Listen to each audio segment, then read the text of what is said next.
The affirmative task we have now is to actually create a new world order, because the global order is changing again. And the institutions and rules that worked so well in the post-World War II era for decades, they need to be strengthened, and some have to be changed. All right, everybody, welcome back for another video, and I got another interesting one for you here again today. It's going to be a little bit different, so let's jump right into it. First and foremost, wanted to show you that clip of the new elected president.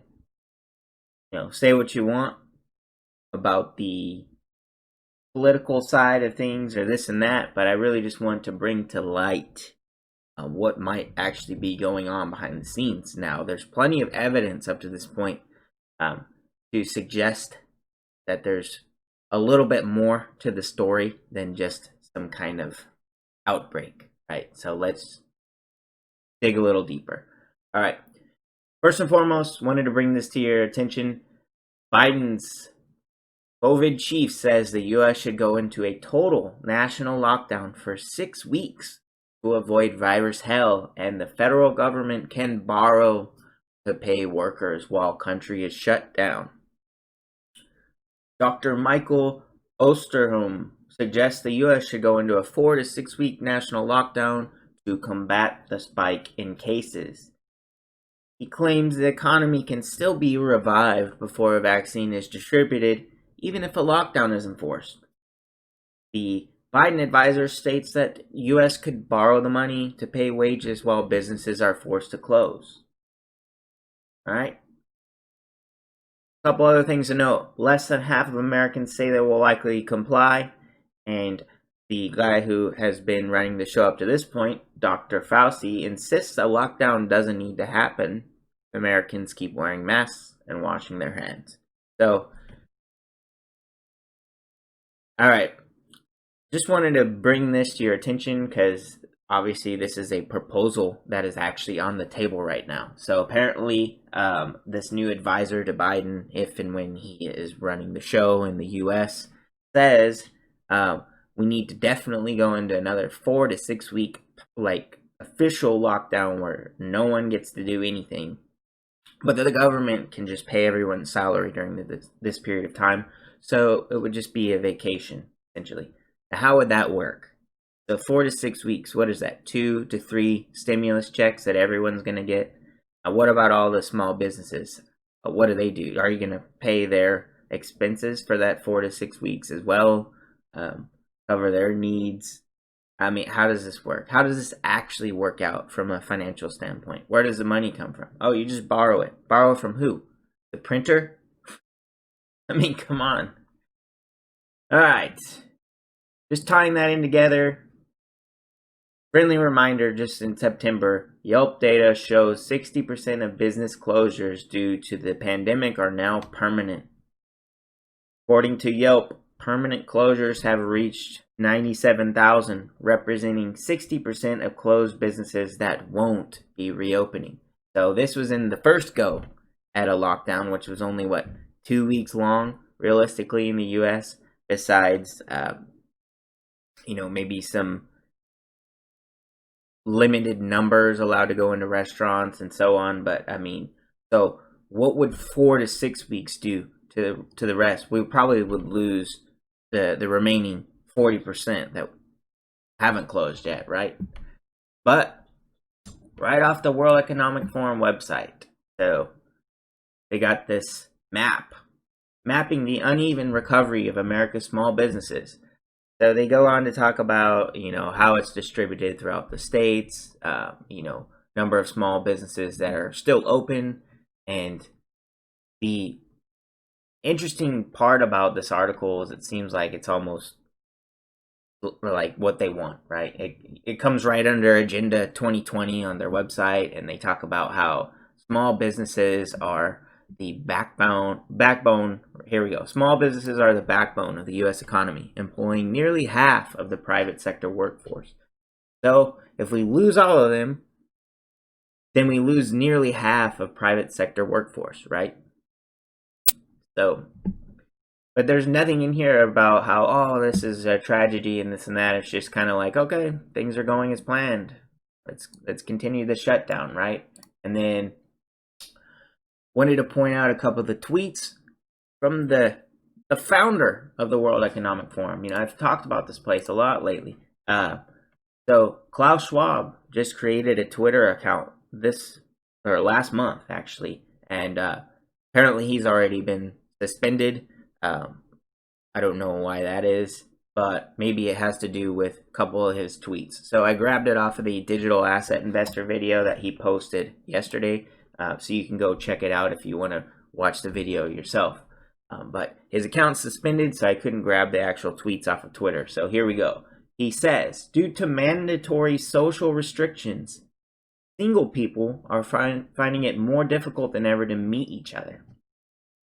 As the global population is currently not sustainable and birth rates need to fall, this can be viewed as a very positive outcome of the pandemic.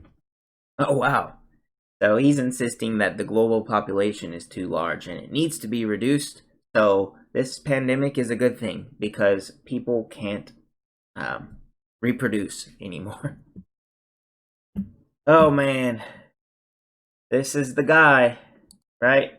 All right, another one from him.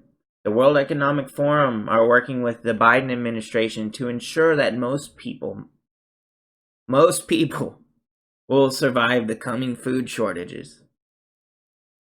Citizens that have up-to-date vaccination documents will receive regular packages of plant-based protein products.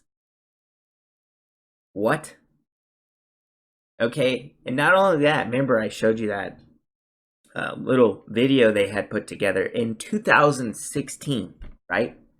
Talking about their predictions for 2030. Well, that was one of the things in the video, that you would eat less meat. You would eat more plant-based products in the video. They also said that you're going to own nothing and be happy. Remember? 2016. So how would we randomly live in a world where we own nothing and be happy? Would it be because of some kind of global economic destruction? Maybe a pandemic? Why do we need to receive packages of plant-based food? Like, I don't know. I don't understand this stuff, guys. And I also don't understand how people don't see that this is the direction we're headed. Sorry, my dog was barking if you could hear that. But anyway, I don't understand how people don't see that there's more to the story here. I mean, look at this. This guy is telling us that there's going to be food shortages, most people will survive, and you're going to get airdropped your plant-based protein products so long as you have up-to-date vaccination documents. I mean, what world are they trying to make us live in? All right? And not only that, that own nothing be happy tweet, the video of it from 2016 that I showed is now deleted. Right? They had to get rid of that because I guess too many people were catching on, per se. I don't know. But here you go. You got your president-elect shaking hands with the man right there. And if you come right over to his Twitter page, you can see that he is indeed a supervillain with his choice of outfit. And look at his two things that he hashtagged, right? Hashtag own nothing, be happy. Hashtag build back better, which is Biden's campaign theme. So I'm not going to make this channel political, regardless of your beliefs. That's fine. You believe, whatever political stance you have, that's fine. But this is so right in front of our face obvious. Own nothing, be happy, build back better. Why does he have to hashtag the new president-elect's campaign theme? Why does that need to be in? But this guy is from Germany, right? And he's the founder of this World Economic Forum. What does that, and what does own nothing, be happy have to do with anything building back better? All right. I don't know, guys. I think we should all open our eyes, right? Start looking into this a little more. At least be alert and don't dismiss things that are so obvious. Do you really want this guy dictating whether or not you own anything, and that if you take a vaccine for him, he's going to airdrop you some plant-based protein products. Oh man, last but not least, the presidential candidate Andrew Yang says, if you're for a universal basic income, I'm with you. All right, he's been campaigning on this forever. I mean, why not, right? Try to campaign on free money. Just give people free money. Listen, how in the world would an economy function if everybody's just being handed a paycheck? Maybe you would indeed own nothing, but you might be happy, right? Kind of ties together. Well, I wouldn't be happy in that situation, and an economy won't function with universal basic income. There's no incentive to go work anywhere, for the majority of people to say, oh, well, screw it, I'll just have a little part-time job or something just for spending money and use the universal basic income to pay my bills. This is the logic of people. They're going to say, oh, well, it just doesn't matter anymore. All right. Well, that about wraps it up. But first and foremost, I wanted to come back to these tweets and clarify actually that this Klaus Schwab account is really a parody account. So I don't think he's actually tweeting these things. I think it's just somebody else, and that's why the account was suspended. But everything else that I showed you in the video is accurate. But just want to reiterate as well, be careful out there on Twitter. Don't take everything you see as fact immediately, right? Because I don't know, these parody tweets were right along the lines of things I've seen this guy say before. So it makes perfect sense that he would say some things like this. He isn't actually a supervillain. I don't know who did this Photoshop, but it's pretty good. And maybe not. Maybe that isn't Photoshop. Maybe that's just something he wears in his Friday night attire. I don't know.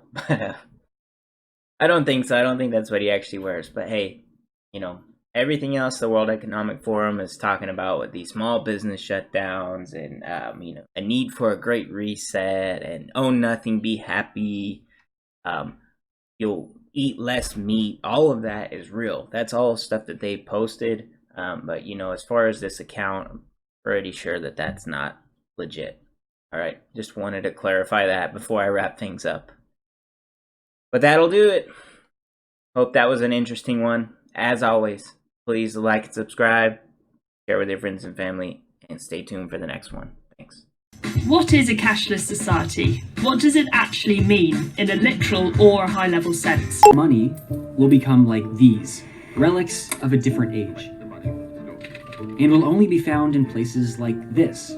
In other words, hard cash will disappear. It will become electronic, transferred by things like these. Then Tracy is in Beijing to show us what a nearly cashless society actually looks like. Ben, good morning. Mobile payment transactions in China reached a cumulative total of 277.4 trillion RMB in 2018, ranking #1 in the world, according to the recently released statistical report on internet development in China. As of June 2019, online payment users in the country reached 633 million. The cashless society is now approaching. When's the last time you paid with cash? Well, chances are cash has taken a backseat to the plastic in your wallet and smartphone pay apps. Denver 7's Ryan Luby explains the digital pay revolution and why not everyone is on board. The cashless society, the cashless society. The cashless society. The cashless society is now approaching. The cashless society.